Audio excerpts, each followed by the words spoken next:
Hi guys, how you doing? This is Ben. If you've been watching my YouTube channel, I don't put a whole lot about myself or speaking to you. It's mostly about videos about my family, the church that I go to, just stuff that I feel that's uplifting or things that I want to put on YouTube um, to, for posterity, for people to look at long after I'm gone. But recently, I've been convicted to tell a little bit about my story and how I found myself back believing in God again and back in my faith. So I guess I should start out as I was born in Seoul, South Korea. My mother's Korean. My father was a American service member. He was in the Air Force. I moved here to the United States when I was about 6 years old. And early on in my life, um, my mother started going to church. So I started going to church. Uh, I became saved at 8 years old. At 14, I rededicated my life to Christ. I think I had a little firmer understanding of what being a Christian was supposed to be. I also went to the Christian school when I started high school, my ninth and 10th grade year. Um, became very, very much in the church. I mean, I used to tell people every time the church doors were open, I was there. When I turned about 16, 17 years old, I really started to question. Um, well, I had questions about my faith. And when I sought answers, the people that I went to, my pastor, my youth pastor, I wasn't satisfied with the answers that I was getting, about God, the existence of God, the Bible, what the Bible teaches. And I was basically told just to believe what they're saying, not to wonder, not to have those questions. And that never really sat well with me at that age. I was very inquisitive. I wanted to know. I had non-Christian friends that I would have debates with about Christianity, about God. I had friends that didn't believe in God. And I wanted to be able to answer those questions and I wanted to be able to understand, but I wasn't getting the answers that I was really looking for. But I stayed in church. Even after I stopped going to the Christian school that I was going to at the time, and I went to a lot of youth group activities. And not only in my church, but in other churches. I had Christian friends that also went to the same school, went to public school with me. They also had functions, Christian functions, so I would go to that. But deep down inside, I had this growing doubt in my mind. Um, so after high school, I joined the Marines. Now, once I joined the Marine Corps, um, during boot camp, I went to church, but when I got out of boot camp and went to tech school, I was stationed out in Memphis, Tennessee. Well, in a place called Millington, Tennessee. I don't think the base is there anymore, but I was at tech school over there, and I was kind of on my own. And at that point, those doubts that were in my head really started to kind of manifest themselves. I started to have a lot of questions, and I remember even though I wasn't going to church, I wasn't a practicing Christian, I still kind of considered myself a Christian. I remember I used to pray every night. Um, no matter what I did, even if I was doing things that I shouldn't have been doing, um, every night that when I went to sleep, I would pray. And then I noticed after about 5 or 6 years in the Marine Corps, I noticed one time that I stopped praying. And I realized that I just didn't believe anymore. Um, and I was, if you've been through that as a Christian, you go through like a sense of mourning. I was sad. It was like someone died in the family. It was like a piece of me died. It was almost like God died. And I was disappointed. I wish that I didn't feel that way. I wanted to be sure in my beliefs. I wanted to be sure that God existed, but I just didn't feel that way anymore. And I realized then that I had to kind of walk away from that way of thinking. And then after you go through that mourning phase, you go through, kind of what I call liberation phase. You kind of like accept it. you just accept that what you believed before, you don't believe anymore. And you feel a little liberated, almost kind of happy, like, okay, I don't believe in God anymore, but I'm not held down by these beliefs. At least that's what I thought at the time. I don't have to go to church. I'm not obligated to do this. I'm not obligated to do that. I don't have to act a certain way. I can just be myself and live life the way I want to live it. So a big piece of me was kind of happy about it. At least that's how I felt. I felt free. So I got out of the Marine Corps, went to school in Fresno, California for a little while, got a job up in the Bay Area, uh, left that job, and then moved down to San Diego, California. Got a job down there in a tech company would be the best way to describe it. So I got an apartment with a friend of mine.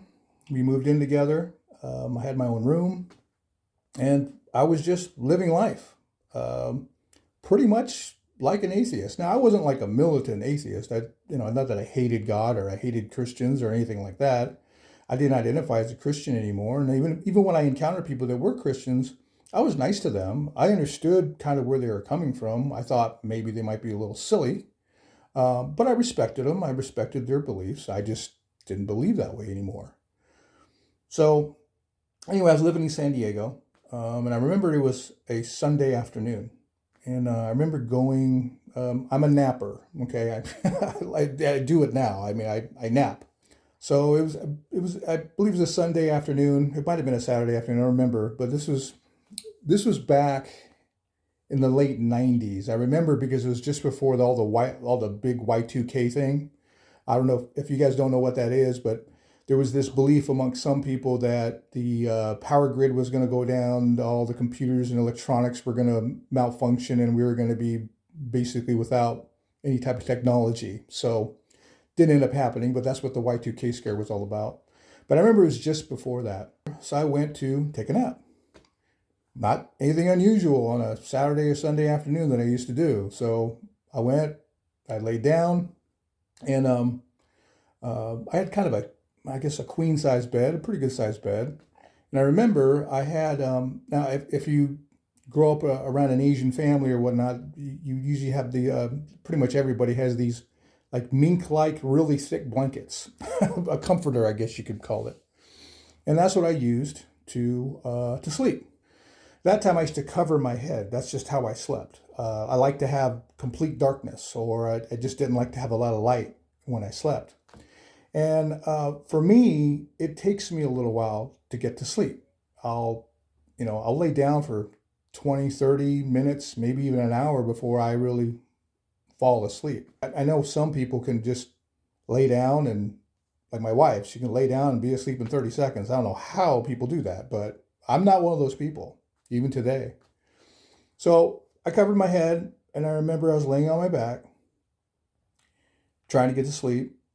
And I remember just laying there, and I'm kind of, have my eyes open slightly, and I'm looking up at the blanket that I had. A little bit of light came through, and the blanket that I had was it kind of had a flower pattern. If you come, like I said, if you come from an Asian background, you probably know what I'm talking about.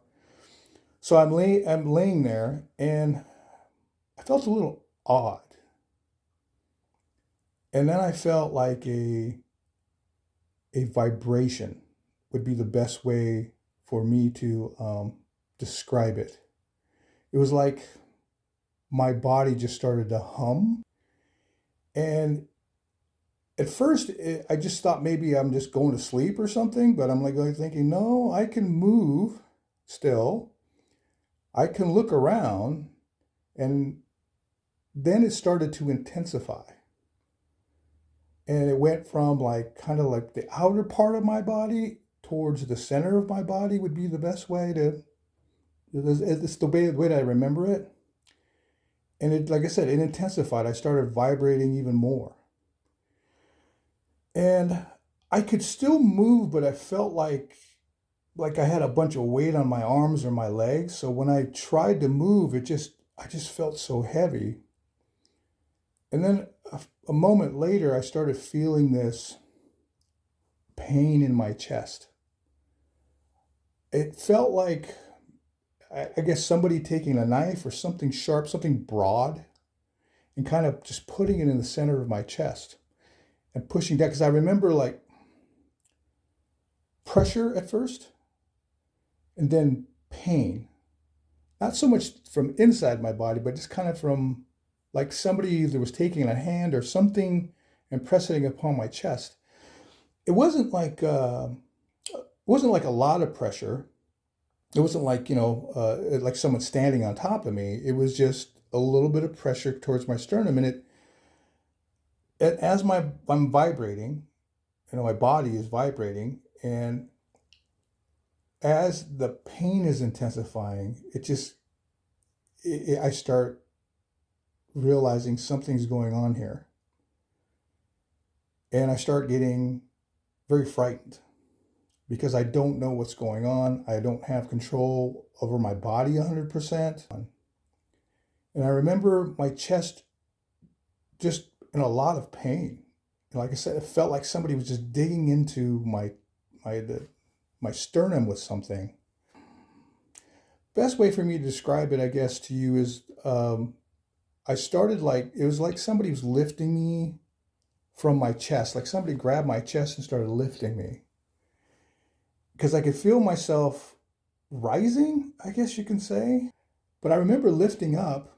I remember opening my eyes even wider, and I'm looking at the ceiling in my apartment, my room, an apartment. It's popcorn ceiling. I don't know if you guys know what that is.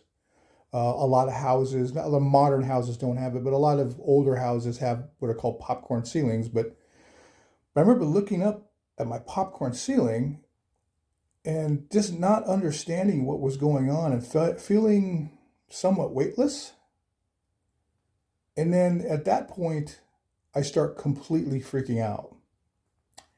The fear just took over. I just couldn't keep control of myself. I had to do something to snap myself out of it. I was just so scared.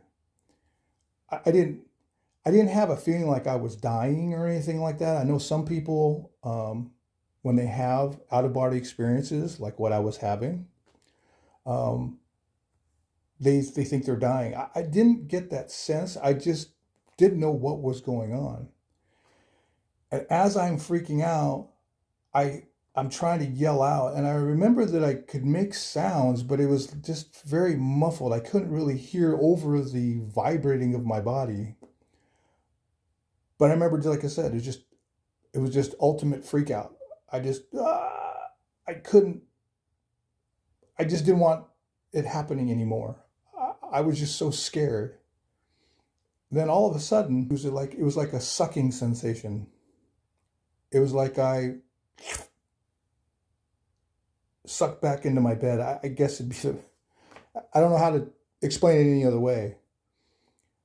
But I remember I'm looking up at my blanket, my Asian blanket. And I throw the blanket off. I jump up out of bed. I'm like walking back and forth. And then I walk out of my room, and I remember I head straight out the door. I don't even think I had shoes on. I go straight out the door and I just start walking. And the apartment complex that we had, it was a pretty good sized apartment complex, but I kind of went out toward the sides, toward the street. I just started walking around. I remember reflecting and thinking about what just happened to me, how I could rationalize it, how I could explain it, because I had to, did I have a heart attack? Was there something wrong with me? Did I have like a cerebral hemorrhage? What happened? And I really couldn't process it. I really didn't understand what was going on. Now, this is back in the late 90s, okay? You couldn't like just hop on a computer and Google like out of body experience or anything. And I didn't know at the time, I didn't know that it was an out of body experience. You couldn't, there wasn't a lot of places you could go to, look stuff up. I mean, the internet was very basic back then. It was pretty much AOL. I don't know if you guys, some of you guys that are young probably might not even know what that is. AOL is America Online, but it was just very basic back then. So after I calmed down, I went back to my apartment. I didn't really want to go back in my room. I kind of like, it was like I was returning to the scene of the crime.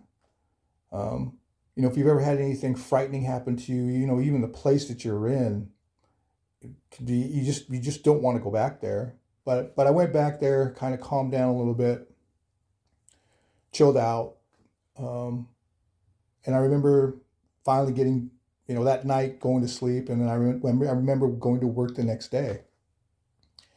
And at the company that I worked at, we used to work on communication systems on like ready-mix trucks. This was back before, like I said, back before the internet and broadband and all that stuff. So I worked on these communication systems, basically. They were basically CB, two-way radio communication systems that we would transmit data over radio waves. So me and my boss, we were driving up to a particular site. It was about a 2-hour drive. So we had a lot of time to sit there and talk. And as I'm sitting there, I kind of mentioned to him, I said, I had kind of a very unusual experience over the weekend. And I kind of told him about what happened. And that's the first time I ever heard the term out-of-body experience, because he looked at me and said, you just described the classic out-of-body experience, right? I said, what? He said, an out-of-body experience. He explained to me that people have these experiences where they separate from their bodies, their consciousness, or maybe you could call it a soul, maybe their spirit, whatever, separates from their bodies, and they're able to move around outside of the limitations or outside of their body. I'd never heard of anything like that. I've heard of ghosts, but you usually had to die to become a ghost. So, I asked him questions about it, and he seemed to be really into that type of stuff. Me, I was never into anything like that. So, going through the process and trying to understand what happened to me, I realized from a spiritual standpoint that I couldn't be an atheist anymore. That this experience kind of solidified for me that there was something else beyond the physical. Now, I didn't go running off to church. I didn't go running off to my Bible. Okay, I didn't do any of that. I still adhered to the belief that was not real, that God didn't exist. But this is what it did do for me. It made me realize that there's more than just this material world that we live in, that there's something beyond that. So what it did is it cracked that door back open again, as far as, at least I believe, I think it was God's way of saying, hey, I do exist, I am here, and I do care about you. And I just wasn't willing to take the steps towards him. So 24 years later, I'd gone through, I got out of the tech sector. Got into sales, got into mortgages, make a long story short, got into real estate. That's what I do now. And then a few years ago, I moved from California to Arizona. And when I came to Arizona, I came here just because I just felt that there was more opportunity. My wife actually ended up finding a pretty good job out here. I got my license out here, out in Arizona and everything. And we just, it was just more in line with my beliefs.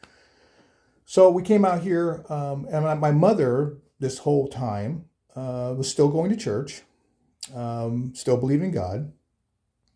And, but I felt that, church was still very important to her. So we were moved, like I said, moved from California to here. So I wanted to find her a Korean church to go to.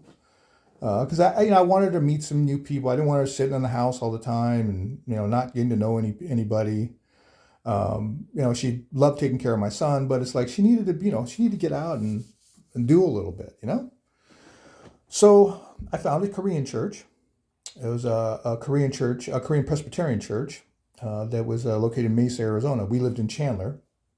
And when we took her, um, I went with her just to make sure that she went and to encourage her to go. Now, prior to this, after my out of body experience, I did go to church a few times, but it was forced. Either my wife forced me to go, or my mother forced me to go, or there was some reason that I had to go.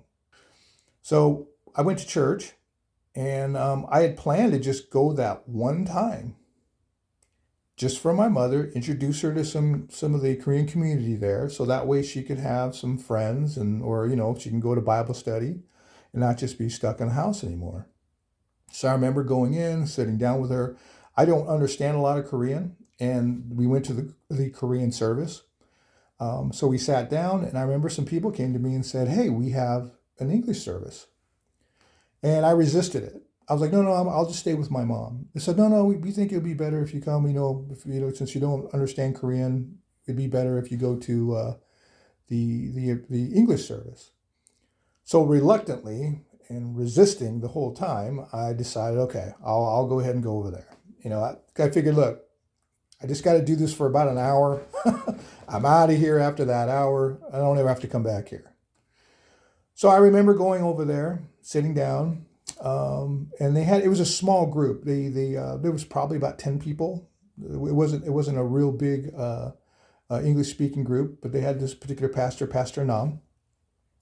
And he was just very welcoming person, very easy to talk to. And I remember going to the church or going to the service, sitting down. I liked it. I didn't feel like I wanted to like run out of there. Because that's prior to me walking in, that's what I wanted to do. I wanted to get this over as quickly as possible. But I remember going there, and there wasn't anything in particular that he said. There wasn't any particular Bible verse. I don't have that. I would love to tell you that there was something that he was preaching about, or some Bible verse that he said that really convicted my heart. I don't have that. It was just comfortable. I didn't mind being around them. I didn't mind being there. I liked being there. I felt at rest, peaceful. And I wanted to come back. I can't explain to you. Like I said, I wish there was some epiphany that I had that would tell you why I came back to church. Why this desire for me to return to what I believed before. Why I did that, or why I came to that realization. It was just, I think God just touched my heart and said it was time. He said, you're here for a reason.